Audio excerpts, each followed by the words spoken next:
What is going on, everybody, and welcome back to another video on the channel. Well, I wanted to give you just a quick update of what's going on in the economy. There's a couple things that are being released this week that are going to be super important for crypto this week, and I think the madness really just might continue over from last week, so I want you all to be super prepared for that. So with that said, of course, let's go ahead and let's get started. Now, the main thing you need to be on the lookout for in terms of the economy is the Fed interest rate decision, which comes out at 2 p.m. Central Standard on Wednesday, March 22nd. Now, obviously, at one given point, we were expecting this thing to be a 0.50 BPS rate hike. I don't really think that's going to happen. Obviously, we, of course, saw the interest rate hikes having a massive effect on the banking system, bringing a lot of banks down and, around the same size, like SVB, Signature, Silvergate, Credit Suisse had their own problems. And so because of that, I don't think that the Fed is going to really keep their foot on the gas to that extent. But I'm also not convinced that they're going to completely take their foot off the gas just yet, especially considering the fact that inflation is not anywhere near where they want it to be. Although PPE inflation did come in pretty good, I would say. It's still not kind of what we need to see yet for CPI inflation as a whole. And so because of that, in my opinion, I do think they're probably going to raise it by 0.25. That is what most of the market does expect. And so I don't think that's going to have a huge impact if that does happen. But the volatility around this event is probably going to be very big because this is the first rate hike since the banks did start to collapse. Now, also throughout the week, we do have some other things such as existing home sales on Tuesday, initial jobless claims, continuing jobless claims, and new home sales. All of these are other things that are kind of implicators of what is actually happening with the economy as a whole. We, of course, know that one of the biggest things holding inflation up right now is shelter. And so I do believe that as we continue to see time go on, that the interest rate hikes are going to start to impact shelter a little bit more, especially with new home sales, existing home sales, etc. And so that should start to bring inflation down in itself. And so we need to keep an eye on that, as well as I mentioned before, initial jobless claims. We know the Fed is watching very closely on employment, very closely on joblessness. And if we do start to see maybe a little tick up, especially as some layoffs are starting to happen, that could also kind of coincide with some, quantitative easing over the, next couple months. Now, we do know, of course, that the Fed has started some kind of quantitative easing as they have started to build back up their balance sheet, but I don't think it's anything too crazy just yet, so I'm not too excited, but it definitely will be interesting to see all of these things play out. So make sure that you're paying very close attention to the existing home sales on Tuesday, the Fed's decision on Wednesday, initial jobless claims on Thursday. Those will be the biggest ones that will likely impact this market. So definitely do stay tuned, the most of which coming from the Fed interest rate decision. Now, let's talk a little bit about what is going on with Bitcoin and the price and what I personally am expecting as all of this does play out. So of course, over the last few days, this thing has saw some absolutely amazing growth. I told you all that we needed to break this trend line here if we were really going to be able to see this thing continue. And as you can see, Bitcoin would just broke above it, back tested it on the daily, and is looking for continuation. Now, I told you that the range between $28,000 and $32,000 is absolutely crucial, and it will be a range that will be quite difficult for us to get through. And so in my opinion, I think as a result of everything that is happening throughout this week, I do believe we're going to try to get through it, but I'm actually not all that confident that we're going to be able to, maintain anywhere above $32,000. And so even if we do get a bit of a pump coming over the next couple of days as we do go into the Fed meeting on Wednesday, I think that it's going to be eaten up a little bit, and I think we're probably going to have to come back to back test back towards $25,000, even if we get as high as $32,000.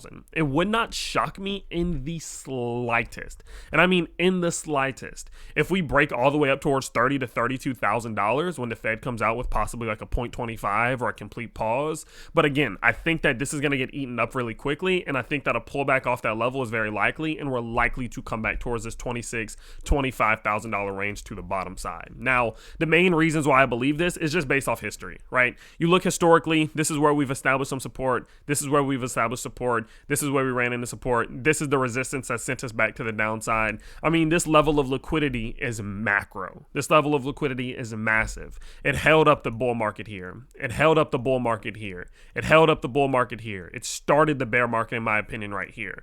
This is not a level that we're just going to very easily handle. I don't believe we're just immediately going to start to see that, right? People are going to take some profits as they start to break even from the trades they opened up during this level. And so likelihood is I think we retrace. Now, you also have to consider that in the macro sense, we are also seeing a little bit of bearish divergence playing out, which is normal. You would expect us to cool down at some point after this gigantic move from Bitcoin. You're looking at this, being a 80% move from Bitcoin. It's probably going to cool down. Now, it did cool down substantially here, so I don't think it has to be massive, but some type of pullback is extremely likely. You look here, we have, of course, highs, currently setting higher highs, and the likelihood is we're going to get the lower high here on the daily RSI. You look at something like your weekly Bollinger Bands, for example, and they paint a clear picture that we are extremely overextended to the top side.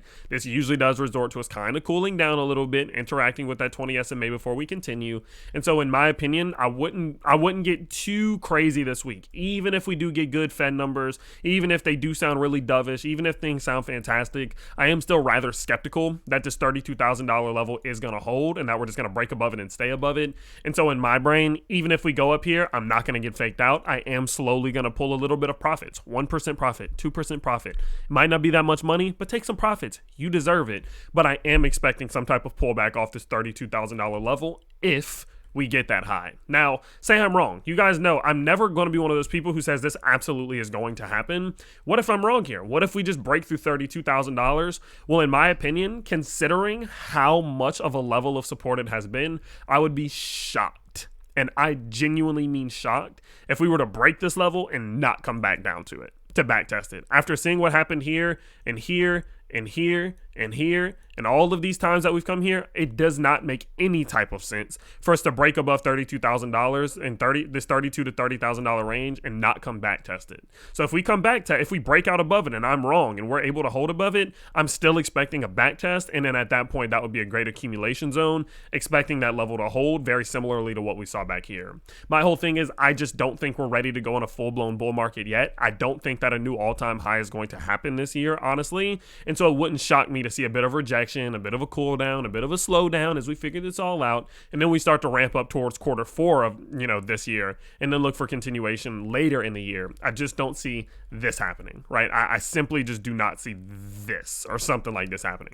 I think the back test is going to come, and so I'm ready for that back test one way or another, especially as Bitcoin dominance is edging closer and closer to the top of this wedge. To me, this says that once we get to the top, Bitcoin is going to pull back, and maybe the alts just kind of stay flat. Then once we find a little bit of support, maybe back towards $25,000, we build a real support foundation level, then we can look for continuation, okay? So through all of the madness this week, especially with the Fed interest rate decision, I am still expecting some type of cool down to come. So I am taking some small profits as we do venture up in towards $28,000 to $32,000, and I am expecting some type of pullback rather soon, which will be a great buying opportunity in my opinion, because we very well could build another level of support and look for that real continuation in the next couple weeks and in the next couple months. So that's what we're expecting throughout the week. I'm going to give you more updates on everything, including of course altcoins, more Bitcoin, the market in general, the Fed decision. So make sure you just press subscribe so you don't miss it. And if you do want some exclusive content, I do have a Patreon. It is down below. I do all of this and more, so make sure you do go check it out. But with that said, that's about it. I hope you guys did enjoy, and I will see you all next time. Peace.